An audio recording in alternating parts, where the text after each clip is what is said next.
So some of you are looking at this video and this title and you're like, what's a Genshin Impact? To which I respond, what have you been living under a rock for the past year?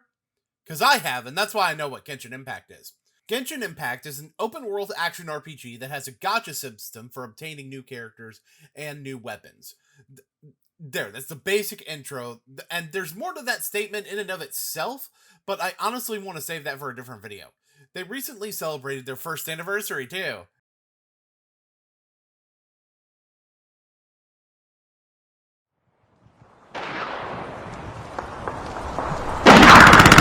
What I'm here to talk about today is a specific subject within the realm of Genshin Impact. Characters. What I'm doing here today is predicting the future of the game and what characters we're likely to see in the next several updates of the game, what I'm calling 2.x. The current version is 2.2, which will see the release of Kenny Omega into Genshin Impact. He's a cleaner and a gaijin, that's the whole joke here. Although we can't officially confirm that Goro, a dog archer, and Arataki Ito, give me the beef, are in the 2.3 update, well, every single pattern of how this game promotes itself indicates otherwise. I'm also not going to be relying on leak data, except maybe the assumption that Arataki Ito is a 5-star, because look at him! Now, let me be clear. I'm not going into whether these characters are going to be support, or DPS, or off-field DPS, healer, butt plug wear, whatever.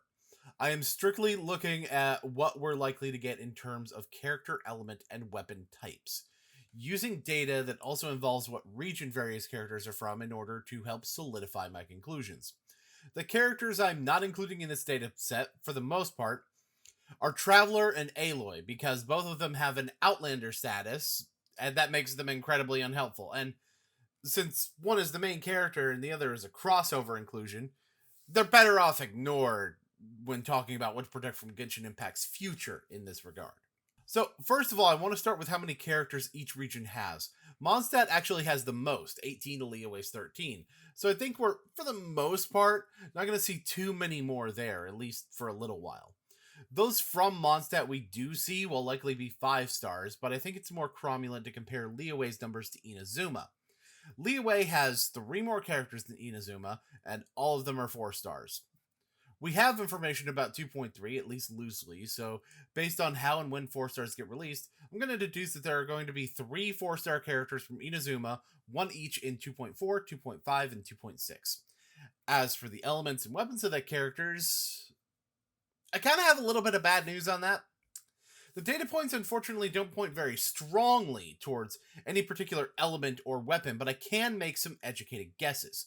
Liyue has 2 elements with only 1 character apiece, so I can theoretically say that the 2 elements where Inazuma only has 1 character, Cryo and Hydro, are the least likely to receive another new character. At least one of these I can say for sure. Yae Miko is definitely one of the 4 stars. She'll be an Electro character. She was talked about in the initial Inazuma announcement, in addition to being teased quite a lot. I wouldn't be surprised if they end up just making her a 5-star instead. But she's a very prominent figure in the story. Makes a lot of sense to see her playable.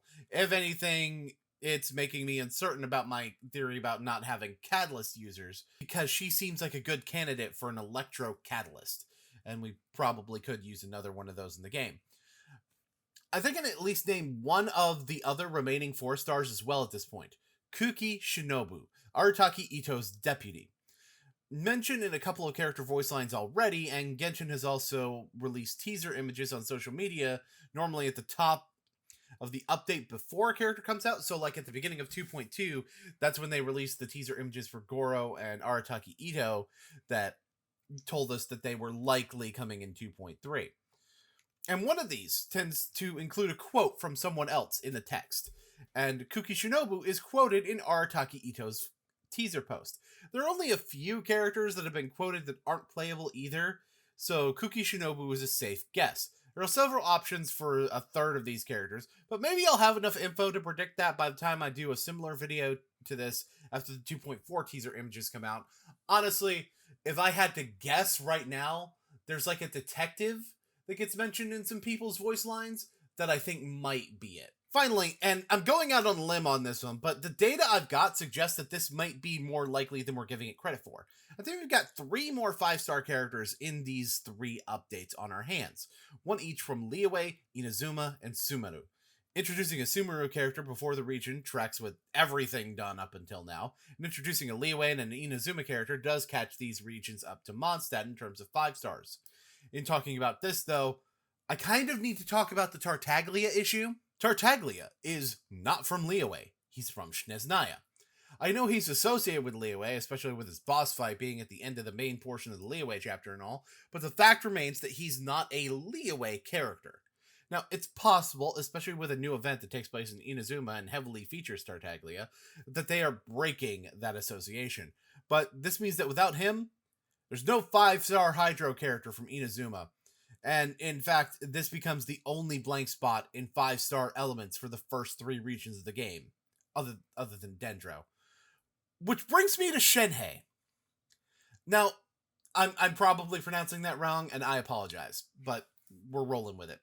Now, Shenhae actually has a lot of character voice lines about her in Genshin, but notably, 3 of them are actually locked behind an unknown quest, which seems to indicate that there are very current plans to include her in the story in some capacity. A few notable things. Su Tao describes her appearance as pure and pristine, and Jingqiu mentions that she gives him a fierce gaze, with the implication being that he's wronged her in some way that he doesn't understand.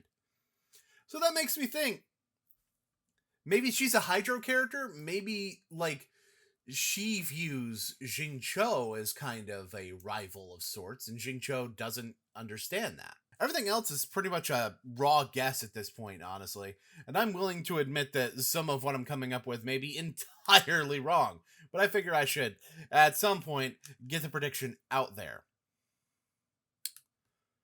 Okay, so now that I've handled that, I'm going to talk about the actual game itself for most of the rest of the Genshin Impact videos that I'm going to make, I promise.